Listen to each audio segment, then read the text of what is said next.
Guyyaa kabajamtoota jaallatamtoota daawwattoota kunis jira miidiyaan ergaa baga geessanii isinii dabarsa. Akkuma beekamu ayyaana kabaja yaadannoo du'aa ka'aa Gooftaa keenya Iyyesuus Kiristoos bara 2018 hordoftoonni amantaa Kiristaanaa hundumtuu baga geessan.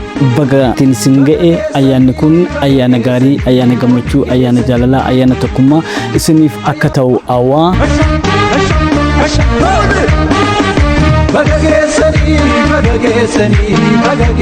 Akkasumas immoo kunis jira miidiyaan torbeedhaan beektota hayyoota maanguddoota keessumaayyuu quuqama dhaloota irratti xiyyeeffata waan ta'eef dhaloota malaammaltummaa balaaleffatuuf keessumaayyuu dhaloota egeree aadaa isaa beekee safuu isaa beekee boriif biyyattii kana galmaan ga'uu danda'u irratti amma humna isaa ergaa namoota qaban jedhee yaadu adamsee kan isin biraan qaqqabsiisu waan ta'eef isa kanaaf isinis karaa YouTube chaanaalii kunis jira miidiyaatiin subscribe, like, share, comment akkasumas immoo Facebook fi TikTokiitiin Telegramiidhaan yaadaaf qeeqa keessan nu kennuudhaan nu waliin akka nu hordoftan ergaa keenya dabarsa.